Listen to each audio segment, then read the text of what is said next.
Assalamualaikum warahmatullahi wabarakatuh. Selamat datang di channel Jana Parenting bersama saya Kang Wahyu. Dan kali ini kita akan ngomongin mengenai tantrum ya.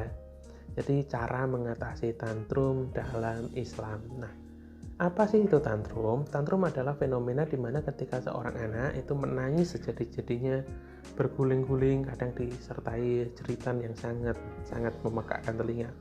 Bagi orang yang melihatnya itu kayak kondisi yang tidak terkontrol sama sekali.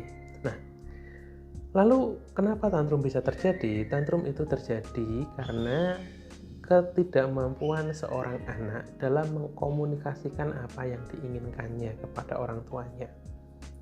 Nah, orang tuanya tidak tahu apa maunya, sang anak tidak tahu bagaimana cara menyampaikannya, sehingga yang terjadi apa? Secara mental, secara internal, sang anak itu sebel, dan rasa sebel itulah yang diluapkan dalam tangisannya, dalam kelakuannya berguling-guling atau dalam jeritan-jeritan yang dia lakukan.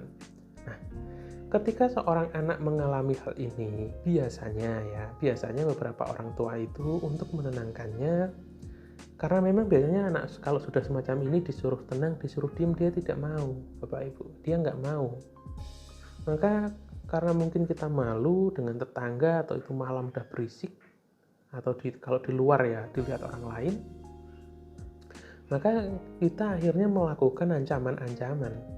Misalnya nanti ada Pak Polisi, nanti ada maling, nanti ada genderuwo, nanti ada setan, dan lain sebagainya. Ancaman.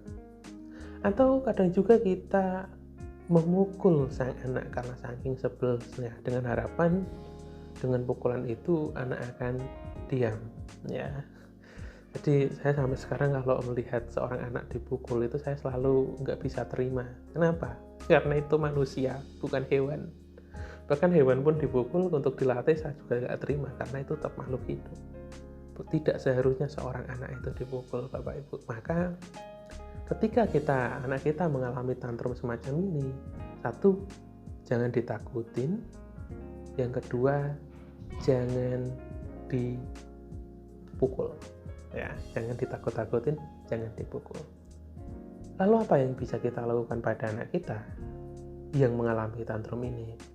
Pertama, Bapak Ibu, jika itu berada di rumah, maka Bapak Ibu bisa membiarkannya dan menunggunya dari dekat. Ya, kita biarkan dia. Jadi kita biarkan dia mau nangis, mau jerit dan lain sebagainya, boleh kita tungguin aja dari dekat. Kita bilang begini, Dek atau Kak, nangis boleh, tapi Mamah di sini ya. Kalau nanti Adik sudah puas nangisnya, nanti Mamah bantu. Misalnya kita mengatakan begitu. Jadi tungguin aja di sampingnya, tapi kita katakan nangis boleh, gak apa-apa. Kenapa kita mengatakan nangis boleh dan gak apa-apa? Karena gini loh Bapak Ibu, kita sebagai orang dewasa ketika mengalami rasa sedih, ketika kita jengkel, ketika kita marah, atau kita apapun lah, menangis ya, orang dewasa itu kadang menangis kan. Ketika menangis apa yang terjadi? Setelah selesai menangis lah, lega kan rasanya. Nah, itulah juga yang dialami, yang dirasakan oleh seorang anak. Anak dia merasa marah-marah, dia jerit, dia nangis, dia guling-guling. Tujuannya apa? Untuk meredakan rasa stres yang dia alami. Untuk meredakan saraf-sarafnya. Nah, maka kita biarkan, kita izinkan anak kita untuk nangis. Kita izinkan anak kita untuk nangis. Dan jangan kita pukul, jangan kita marahi, karena Rasulullah tidak pernah mengajarkan itu ya. Kita biarkan dia. Nah, lalu kalau misalnya berada di tempat umum bagaimana? Kalau di tempat umum kita bisa bilang, Nak, sini Mamah peluk, langsung dipeluk saja. Terus katakan, nangis boleh, begitu. Nah, tentu sembari kita memeluknya, kita juga harus mengobservasi anak kita. Kira-kira yang diinginkannya apa toh, begitu. Karena kadang kalau untuk anak yang kemampuan berbicaranya masih kurang, kadang dia itu pengen, misalnya kalau di mall ya, dia pengen, atau di supermarket, dia pengen suatu benda atau suatu makanan atau jajanan yang mana dia pengen ngambil, tapi sudah keburu ditarik oleh orang tuanya. Biasanya semacam itu. Nah, begitu Bapak Ibu. Jadi kita biarkan, kita beri dia waktu untuk meluapkan emosinya. Karena nanti nggak mungkin kan bayi itu akan seorang anak itu akan nangis terus kan. Pasti itu akan mereda. Berapa lama? Tergantung dari kekuatan atau rasa jengkel yang dialami oleh sang anak. Yang terpenting adalah jangan sampai kita hina. Seperti misalnya, kayak gitu aja nangis. Jangan. Biarkan saja dia nangis sejadi-jadinya. Kita tungguin aja di sampingnya. Kalau perlu kita elus kepalanya, kita usap kepalanya, kita tunjukkan rasa sayang kita dan rasa peduli kita kepada sang anak.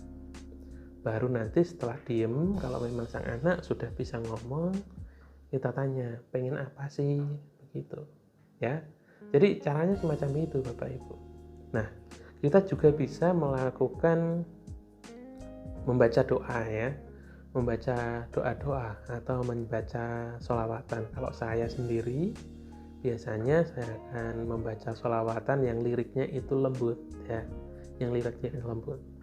Atau kalau memang Bapak Ibu takut anak Bapak Ibu ini kesambet setan atau apapun, maka bisa dibacakan Qul a'udzu birabbil falaq. Karena isi dari surah tersebut adalah doa. Ya, doa memohon perlindungan dari semua makhluk yang Allah ciptakan. Jadi semacam itu Bapak Ibu. Begitulah cara saya dalam menghadapi anak yang tantrum secara Islam.